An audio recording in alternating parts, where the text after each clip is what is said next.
So, this was something rattling around in my brain for a while, so I decided to finally make the video on it. Age of Ultron is a 10-issue maxi series written by Brian Michael Bendis and art by Brian Hitch, mostly, in which the supervillain Ultron takes over the world.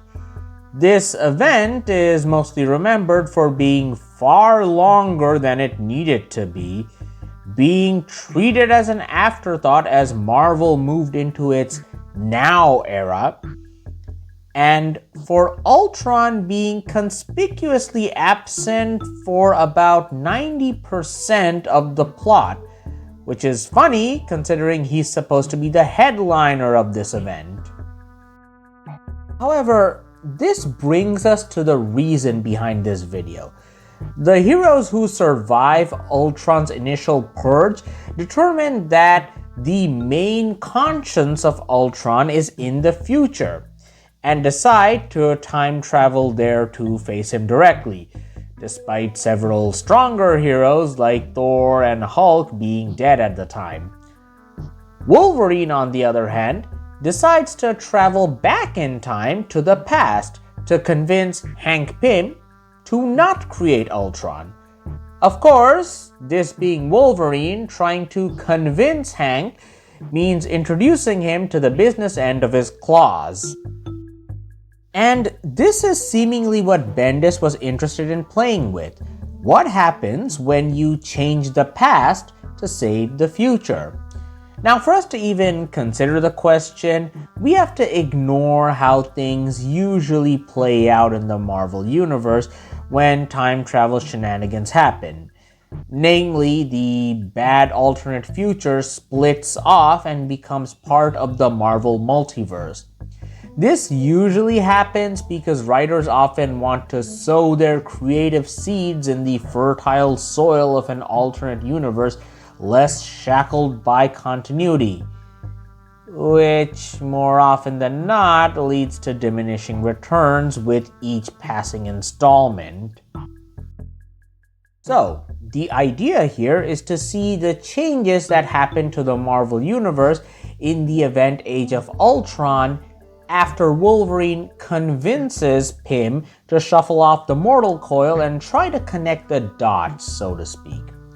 Interestingly, Bendis himself had an old Tumblr post of all the changes that might happen to the Marvel Universe in the absence of Pym and several other characters that wouldn't exist anymore after Logan's convincing, like The Vision, Jocasta, and Victor Mancha, which helped in making this video. But this is just a list of probable things that might happen and don't necessarily line up with the alternate universe that ends up forming within this event. I'll make my own assumptions for certain characters and events, but please feel free to share your own theories in the comments below. So, the first thing Wolverine and the Invisible Woman, who was also there for the ride, notice after returning back to the new present day is a bunch of Kree and Skrull spaceships in the Savage Land. Sue theorizes that this was a result of the Kree-Skrull War reaching Earth in this new timeline, which may seem like a bit of a stretch, but actually makes sense.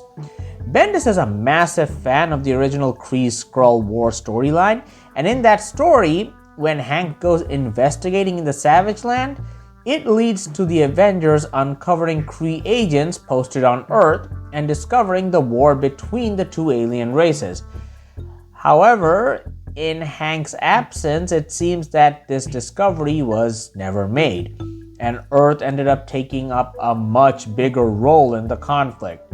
Additionally, though we are introduced to her later, the Captain Marvel of this timeline is Janet Van Dyne, who used to be, and still is, the Wasp in the main Marvel timeline.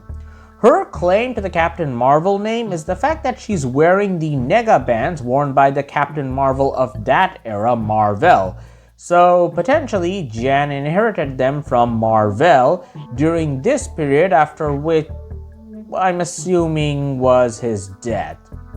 And if you were able to keep track of all that, you are a true blue comic nerd like me and should subscribe to this channel. How do other YouTubers make their calls to action so smooth? Anyway, Logan and Sue use Nick Fury's flying car to get to New York, only to be immediately shot down by the Defenders, which seems to be the premier and only superhero team on this Earth. Since they are the heroes that get the most amount of focus in this universe, let's take a closer look at them. The roster consists of faces easily recognizable to most casual fans, like Doctor Strange, the Hulk, Steve Rogers, The Thing, and this universe's Wolverine. However, Steve goes by Colonel America and is missing an eye. He's not the only one looking worn out, as the left side of the Hulk is burned, that or he started growing hair on only one side of his body, and the Thing looks like the surface of the moon after one too many asteroids hit it. Doctor Strange doesn't seem too bad outside of looking a little beat, as does Wolverine, but more on him later. That leaves us with the three relatively unknown faces.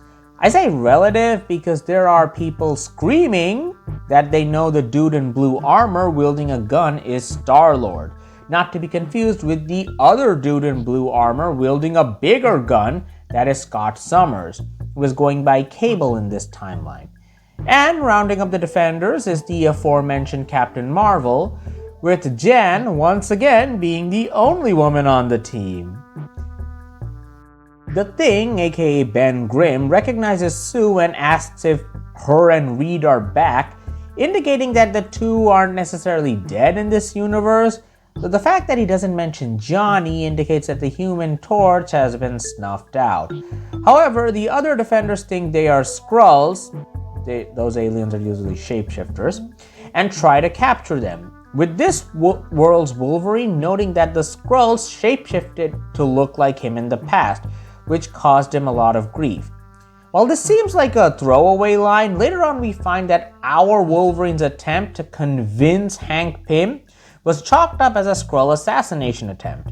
Since Wolverine wasn't an active superhero during the time period Ultron was created, it seems that this version of Logan was treated poorly for a long time due to the actions of our Wolverine. The Defenders capture Sue and our Logan and are confronted by this world's Tony Stark, who seems to have taken up a much bigger role in this timeline despite being half the man he used to be. He's helped by Charles Xavier and Emma Frost in his global peacekeeping efforts, which appear to teeter on the edge of a totalitarian surveillance state, with this fact seemingly keeping him at odds with the Defenders, especially Colonel America. However, he helps fill in the blanks a bit more for our purposes.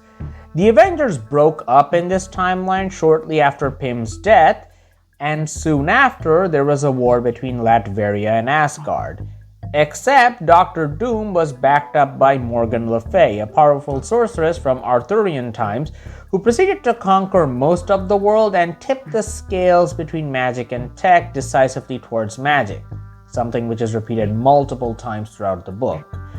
Interestingly, in the present day, Doom is nowhere to be seen, implying that either Lefay killed him once she had nothing more to get out of him, or he himself was a casualty of the war.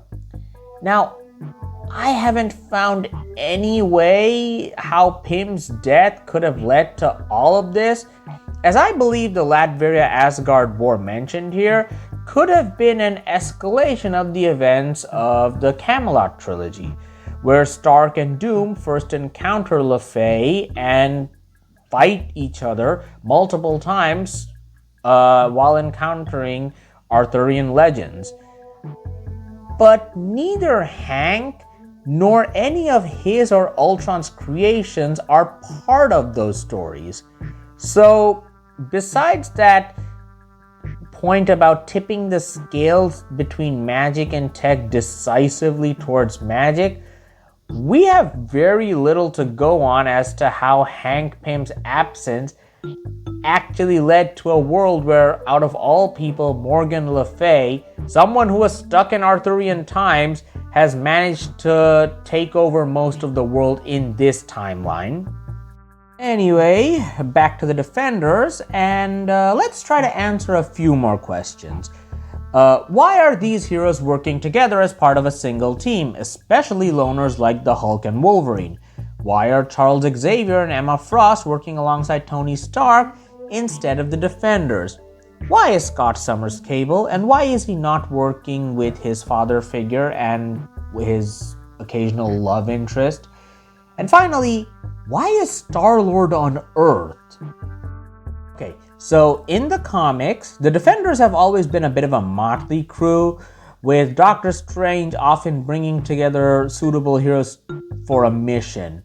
So considering the Avengers were disbanded and most of the FF aren't around in this timeline, it makes sense for the remaining heroes, who are kind of a motley crew themselves, to sort of work together with Doc, as it's implied that he's the one leading the team and providing them a place to live. As for our twin telepaths, Xavier has always been a bit of a big picture type of guy, so it wouldn't surprise me that he chose to work with Stark so that he could hopefully make a difference on a bigger stage. In the main timeline, Xavier initially worked with the federal government to fund the X-Men, so this doesn't come out of nowhere. As for Emma, assuming she was still a Hellfire Club member when the Latveria-Asgard War went down, she probably chose to work with Tony out of self-preservation. Scott's turn to Cable is the hardest to pin down. What little extra information we do learn about him comes from a tie-in comic, Uncanny Avengers 8AU, which implies that the massacre of the Morlocks at the hands of Mr. Sinister happened in this universe to a more devastating extent. Scott is believed to have turned his back on mutant kind and has forgotten the teachings of Xavier, especially by his brother Havoc. However, I'm inclined to believe that Rick Remender, who was writing Uncanny Avengers at the time, didn't know that Xavier was still alive in this timeline, because Scott is introduced as Cable in the first issue where we see this new timeline, but we only get to see Xavier in the next issue. So if he was working off of what he knew from the first issue, he might not have known that Xavier was still alive in this timeline.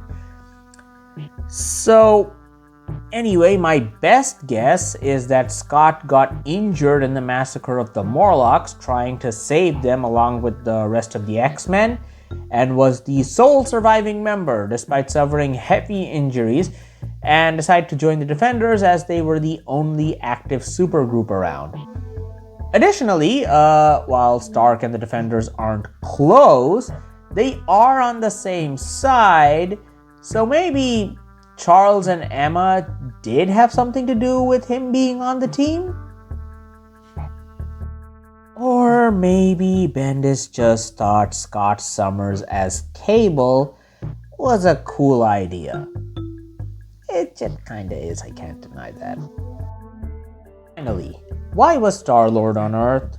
While around the same time Age of Ultron was coming out, Bendis writing a new volume of the Guardians of the Galaxy, and had given Peter Quill a new origin, where the aliens known as the Badoon kill his mother and blow up his house, hopefully in their mind leaving him dead. In the main timeline, he would later steal a Kree ship and go into space. So, maybe due to the Kree-Skrull War coming to Earth, all space travel was grounded. And maybe he never got the opportunity to go into space. Yes, I'm suggesting that the Star-Lord never actually lived among the stars, but was on Earth the whole time. I mean, he got his trademark element gun as a kid, so he didn't need to go into space for that. And there's no reason why Scott would look like Cable despite not being infected by the techno-organic virus like the real deal, So maybe Quill just happened to design a look similar to his mainstream outfit. And maybe he just called himself Star-Lord because he never lost his love of the stars. I mean, who's to say what happened after Wolverine killed that butterfly?